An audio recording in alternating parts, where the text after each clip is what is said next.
প্ৰগ্ৰামটো বিশেষকৈ আমি ছাত্ৰ কি গুঞ্জ বুলি এটা প্ৰগ্ৰাম হয় যোনটো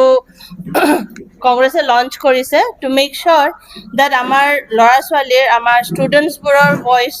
যাতে আমি হ'ব পাৰোঁ আৰু আমি যাতে তেওঁলোকক এই ফাইট ফৰ দ্য ৰাইটছ এডুকেশ্যনৰ ৰাইটটোক যাতে তেওঁলোকৰ ভইচ হ'ব পাৰোঁ সেইটোৰ কাৰণে আমি এই প্ৰগ্ৰামটো ষ্টাৰ্ট কৰা হৈছে আপোনালোকে সকলোৱে দেখিছে চাগে কোটাত 17 জুনত ৰাহুল গান্ধীয়ে ষ্টাৰ্ট কৰিছে এই প্ৰগ্ৰামটো তো তাৰ পাছৰ পৰা আমি এইটো অল অভাৰ দ্য কাণ্ট্ৰি চলি আছে ষ্টেটতো হ'ল আৰু আজিৰ পৰা ডিষ্ট্ৰিক্ট ৱাইজতো হৈ আছে চ' ফাৰ্ষ্ট এণ্ড ফৰমষ্ট আপোনালোকে সকলোৱে গম পায় যোৱা মে' মাহত নীট এক্সামৰ পেপাৰ লিকৰ পৰা এই প্ৰব্লেমটো বেছিকৈ ষ্টাৰ্ট হৈছে কিন্তু এইটো নহয় যে লাষ্ট নীট এক্সামৰ যে পেপাৰ লিক হৈছে সেইটো ফাৰ্ষ্ট ইনষ্টেঞ্চ বুলি নহয় যোৱা 10 বছৰত প্ৰায় 90 পেপাৰ লিকছ হৈছে চ' এই 90 এক্সামিনেশ্যনৰ ষ্টেটৰ এক্সামিনেশ্যনে হওক বা চেণ্ট্ৰেল এক্সামিনেশ্যনে হওক যোনখিনি পেপাৰ লিক হৈছে সেইটোৰ কাৰণে আমাৰ more than 6 to 7 crore ষ্টুডেণ্টছৰ life effect হৈছে কাৰোবাৰ সময় নষ্ট হৈছে কাৰোবাৰ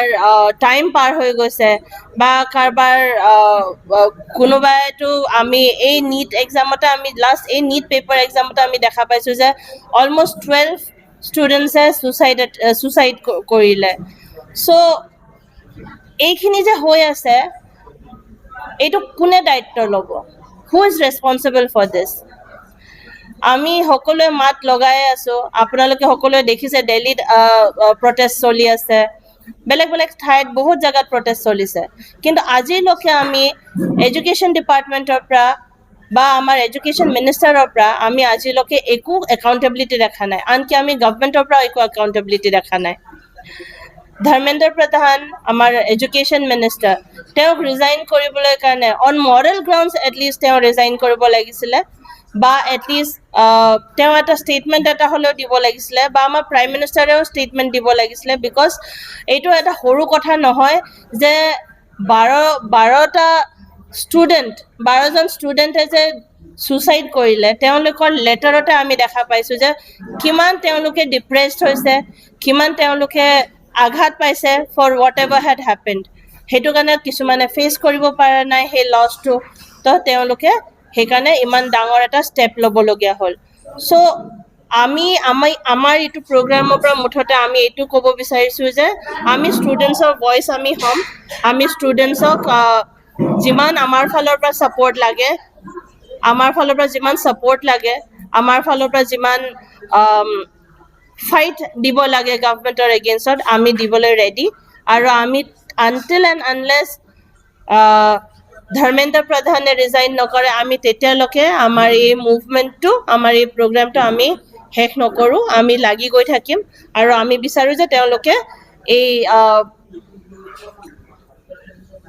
আমি ভাবোঁ যে তেওঁলোকে ফাইনেলি অন মৰেল গ্ৰাউণ্ডছ তেওঁলোকে ডিচিশ্যন এটা ল'ব আৰু এইটো প্লেটফৰ্মৰ পৰা মই আৰু এটা কথা ক'ব বিচাৰোঁ আমাৰ ইউথক ক'ব বিচাৰোঁ আপোনালোকেহে ফিউচাৰ হয় আমি এতিয়া যিয়ে কৰি আছোঁ পলিটিচিয়ানছে হওক বা বিভিন্ন ধৰণৰ এই দেশখন আমি আপোনালোকৰ হাততহে দিম তো আপোনালোকেহে আমাৰ দেশৰ ফিউচাৰ চ' আপোনালোকে এইটোতকৈ বেছি আপোনালোকে যুঁজিব লাগিব এইটোতকৈ বেছি আপোনালোকে নিজৰ কাৰণে থিয় হ'ব লাগিব নিজৰ কাৰণে মাত উঠাব লাগিব আৰু এইটোতকৈ বেছি আপোনালোকৰ এডুকেশ্যনেল ৰাইটছৰ কাৰণে আপোনালোকে এই ফাইটটো লাগি যাব লাগিব এট দ্য ছেইম টাইম মই